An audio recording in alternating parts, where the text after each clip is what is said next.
Hello दोस्तों, स्वागत है आपका हमारे YouTube channel study with Ravi पर। दोस्तों, आज हम एक नई सीरीज स्टार्ट करने जा रहे हैं। इस सीरीज में हम कंप्यूटर सामान्य ज्ञान को पढ़ेंगे। आपने देखा होगा कि उत्तराखंड के हर एक एग्जाम में इस छोटे से टॉपिक से लगभग 4 से 5 प्रश्न पूछे ही जाते हैं। तो फ्रेंड्स, इस सीरीज में हम लगभग 200 प्लस प्रश्नों को 4 पार्टों में पढ़ेंगे और हर एक पार्ट में 50 प्रश्न रहेंगे। अगर आप ये चारों पार्ट अच्छे से पढ़ लिए तो उम्मीद करता हूं आपका एग्जाम में इस टॉपिक से कोई भी क्वेश्चन गलत नहीं होगा। तो आप वीडियो के एंड तक बने रहिएगा और वीडियो पसंद आए तो प्लीज़ वीडियो को लाइक करिएगा। तो चलिएगा, स्टार्ट करते हैं आज के पहले क्वेश्चन से। और पहला क्वेश्चन है दोस्तों कि कंप्यूटर के आविष्कारक कौन है। राइट आंसर है option C, Charles Babbage. Charles Babbage दोस्तों कंप्यूटर के आविष्कारक हैं। सेकेंड क्वेश्चन है कि सबसे पहले कंप्यूटर का नाम क्या था। सही आंसर है ऑप्शन बी, एनिक। तीसरा प्रश्न है कि आधुनिक कंप्यूटर की खोज सर्वप्रथम कब हुई। सही आंसर है ऑप्शन सी, 1946 में। चौथा क्वेश्चन है कि कंप्यूटर के क्षेत्र में महान क्रांति कब से आई। सही आंसर है ऑप्शन डी, 1960 से। पांचवा प्रश्न है कि कंप्यूटर का हिंदी नाम क्या है। सही आंसर रहेगा ऑप्शन बी, संगणक। तो संगणक दोस्तों कंप्यूटर का हिंदी नाम है। छठा प्रश्न है कि कंप्यूटर साक्षरता दिवस कब मनाया जाता है। तो यह दोस्तों 2 दिसंबर को प्रत्येक वर्ष मनाया जाता है। सातवां क्वेश्चन है कि सीपीयू का पूर्ण रूप क्या है।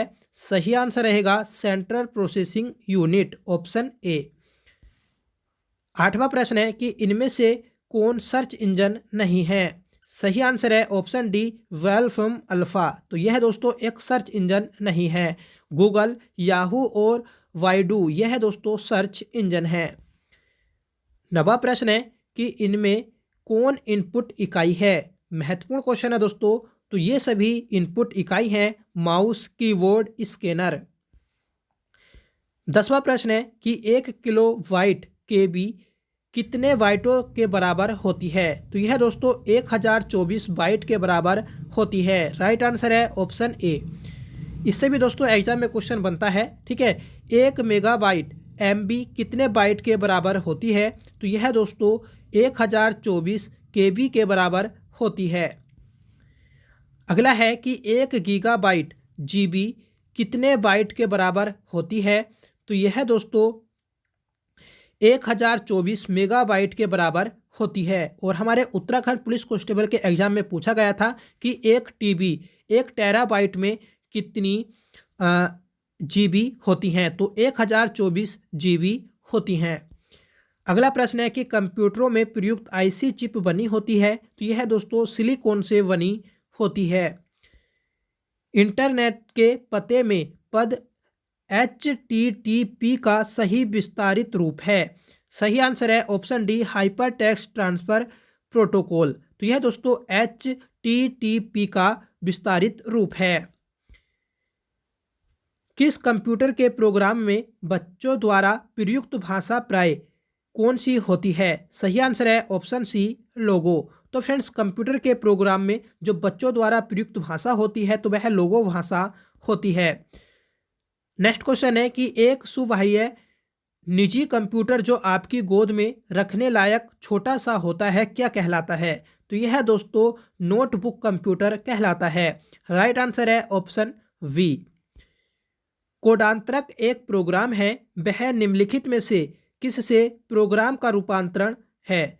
सही आंसर रहेगा ऑप्शन डी, कोडांतरक से मशीन तक, ठीक है। तो याद रखिएगा, महत्वपूर्ण है। अगला प्रश्न है कि मल्टी प्रोसेसिंग होती है। तो यह दोस्तों एक से अधिक प्रोसेसर द्वारा होती है। निम्नलिखित में से ऑप्टिकल मेमोरी है। सही आंसर रहेगा ऑप्शन सी, सीडी रोम। तो सीडी रोम दोस्तों ऑप्टिकल मेमोरी है। नेक्स्ट क्वेश्चन है कि सीपीयू में कंट्रोल, मेमोरी और तीसरा कौन सा यूनिट होता है। सही आंसर है ऑप्शन डी, अर्थमेटिक या लॉजिक। तो यह दोस्तों सीपीयू में तीसरी यूनिट होती है। आपसे पूछा जाएगा कि सीपीयू में कितनी यूनिट होती हैं। तो 3, कंट्रोल, मेमोरी और अर्थमेटिक, लॉजिक। अगला प्रश्न है कि सीपीयू के ALU में होता है। तो ALU में दोस्तों रजिस्टर होता है। राइट आंसर है ऑप्शन वी। नेक्स्ट क्वेश्चन है कि गणना और तुलना के लिए कंप्यूटर के किस भाग का प्रयोग किया जाता है? तो फ्रेंड्स ALU का प्रयोग किया जाता है। नेक्स्ट क्वेश्चन रहेगा एक हार्डवेयर डिवाइस जो डाटा को अर्थपूर्ण इंफॉर्मेशन में परिवर्तित करता है, तो यह दोस्तों प्रोसेसर होता है। राइट आंसर रहेगा ऑप्शन ए। 24वां क्वेश्चन है कि प्रोसेसर के 3 मुख्य भाग हैं, तो ALU, कंट्रोल यूनिट और रजिस्टर। राइट आंसर है ऑप्शन वी। CPU और ALU के बीच सिग्नलों के मूवमेंट को कौन नियंत्रित करता है? तो यह दोस्तों कंट्रोल यूनिट नियंत्रित करता है। तो राइट आंसर है ऑप्शन ए। नेक्स्ट क्वेश्चन है कि कंप्यूटर के सेंट्रल प्रोसेसिंग यूनिट का फंक्शन है, तो यह दोस्तों गणनाएं और प्रोसेसिंग करता है। तो ठीक है, तो कंप्यूटर का जो सेंट्रल प्रोसेसिंग यूनिट होती है CPU, तो उसका कार्य क्या होता है? तो उसका कार्य गणनाएं और प्रोसेसिंग करना होता है। निम्न में से कौन सा कंप्यूटर का बुनियादी कार्य नहीं है? सही आंसर है ऑप्शन बी, टेक्स्ट को स्कैन करना। ठीक है, यह दोस्तों कंप्यूटर का बेसिक कार्य नहीं है, जबकि डाटा को प्रोसेस करना, इनपुट को स्वीकार करना और डाटा को स्टोर करना यह कंप्यूटर का मेन वर्क होता है। अगला प्रश्न है कि परिचालन संपन्न करता है, तो यह दोस्तों अर्थमेटिक में होता है। ठीक है, और अर्थमेटिक दोस्तों किसके अंदर होता है? CPU के अंदर। कंप्यूटर में अधिकांश प्रोसेसिंग किस में होती है? तो यह दोस्तों CPU के अंदर होती है, सेंट्रल प्रोसेसिंग यूनिट के अंदर। कंप्यूटर निम्नलिखित में से कौन सा कार्य नहीं करता है? तो राइट आंसर है ऑप्शन बी, अंडरस्टैंडिंग। ठीक है, यह कार्य कंप्यूटर नहीं करता, जबकि प्रोसेसिंग, इनपुटिंग और आउटपुटिंग यह कार्य करता है। फ्रेंड्स सभी क्वेश्चन इंपॉर्टेंट हैं, आप देख भी रहे होंगे। ठीक है, ये क्वेश्चन आपके एग्जाम में सीधे पूछे जा सकते हैं, बेसिक क्वेश्चन है। ठीक है, पर आपको पता होना जरूरी है। ठीक है, तो आप वीडियो के अंत तक बने रहिएगा। अगला प्रश्न है कि प्रमुख मेमोरी किसके समन्वय से कार्य करती है? तो यह दोस्तों CPU के समन्वय से कार्य करती है। तो राइट आंसर है ऑप्शन डी।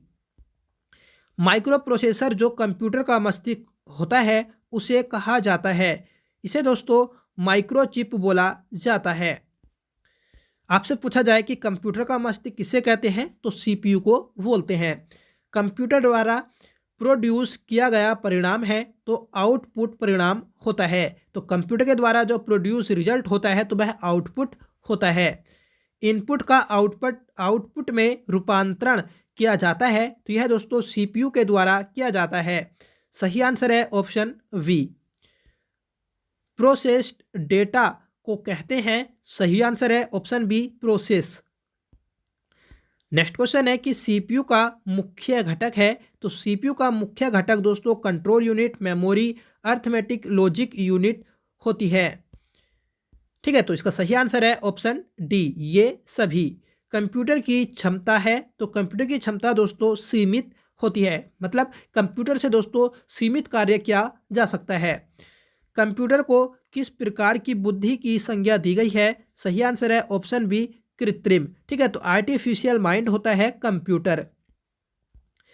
मनुष्य की स्मरण शक्ति कंप्यूटर की तुलना में होती है, तो सही आंसर है ऑप्शन ए, सामान्य। मानव मन तथा कंप्यूटर में किसकी गति अधिक है? सही आंसर है ऑप्शन बी, मानव मन। ठीक है, तो मनुष्य बहुत जल्दी सोच लेता है, ठीक है, और कंप्यूटर इतनी जल्दी नहीं सोच सकता। मतलब हमारे मन में कुछ भी विचार आ सकता है, जैसे मैंने बोल दिया कि मैं दिल्ली पहुंच गया, ठीक है, या मैं दिल्ली में हूं, ठीक है, तो इस तरीके से इतनी जल्दी कंप्यूटर में कार्य नहीं हो सकता। EDP क्या है? तो यह दोस्तों इलेक्ट्रॉनिक डेटा प्रोसेसिंग है। ठीक है, तो सही आंसर है ऑप्शन डी। और फ्रेंड्स फुल फॉर्म भी एग्जाम में पूछी जाती है, तो याद रखिएगा कि EDP का विस्तारित रूप होगा इलेक्ट्रॉनिक डेटा प्रोसेसिंग। 42वां प्रश्न है कि कंप्यूटर में सूचना किसे कहा जाता है? सही आंसर है ऑप्शन सी, एकत्रित डेटा को। जो फ्रेंड्स कंप्यूटर में एकत्रित डेटा होता है तो वह कंप्यूटर में सूचना कहलाता है। कंप्यूटर में डेटा किसे कहा जाता है? सही आंसर रहेगा दोस्तों ऑप्शन डी, चिन्ह व संख्यात्मक सूचना को। इनपुट का आउटपुट में रूपांतरण किसके द्वारा किया जाता है? तो यह सीपीयू के द्वारा किया जाता है। सही आंसर है ऑप्शन सी। कंप्यूटर में जाने वाले डेटा को क्या कहते हैं? इसे दोस्तों इनपुट कहते हैं। जो फ्रेंड्स हम कंप्यूटर में डेटा को सेव करते हैं तो वह इनपुट होता है। ठीक है, अगला प्रश्न है कि डेटा प्रोसेसिंग का अर्थ क्या है? सही आंसर है ऑप्शन डी, वाणिज्यिक उपयोगों के लिए जानकारी तैयार करना।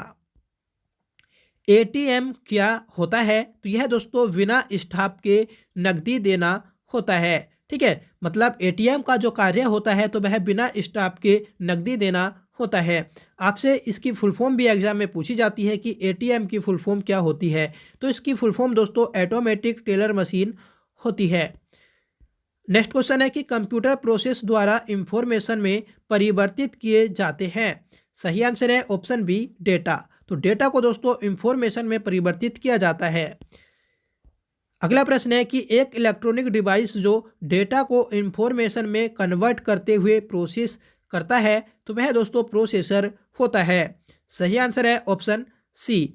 अगला प्रश्न है कि प्रथम गणना यंत्र है? तो राइट आंसर है ऑप्शन सी, एबेकस। तो एबेकस दोस्तों प्रथम गणना यंत्र है। तो ये थे दोस्तों आज के हमारे 50 महत्वपूर्ण प्रश्न। ठीक है, आपको अगर इसकी पीडीएफ भी चाहिए तो आपको पीडीएफ भी मिल जाएगी। पूरे 200 प्लस प्रश्न हैं। ठीक है, तो आपको अगर पीडीएफ चाहिए तो आप टेलीग्राम चैनल को ज्वाइन करिएगा, वहां से आपको पीडीएफ मिल जाएगी और टेलीग्राम चैनल का लिंक आपको डिस्क्रिप्शन बॉक्स में दिया है। ठीक है, तो फ्रेंड्स ये थे आज के हमारे 50 महत्वपूर्ण प्रश्न। उम्मीद करता हूँ आज की क्लास आपको जरूर पसंद आई होगी। सारे प्रश्न दोस्तों इंपॉर्टेंट थे। ये जो 200 प्रश्न हैं दोस्तों, इसमें से ही आपके एग्जाम में क्वेश्चन पूछे जाने हैं। ठीक है, तो मिलते हैं दोस्तों नेक्स्ट वीडियो के साथ। तो आप कमेंट करके बताइएगा कि आज की वीडियो आपको कैसी लगी। ठीक है, अगर आपको पसंद आई हो तो प्लीज़ वीडियो को लाइक करिएगा, दोस्तों में शेयर करिएगा। तो फ्रेंड्स चलिएगा, मिलते हैं नेक्स्ट वीडियो के साथ। तब तक के लिए bye. Thank you so much for watching. Jai Hind.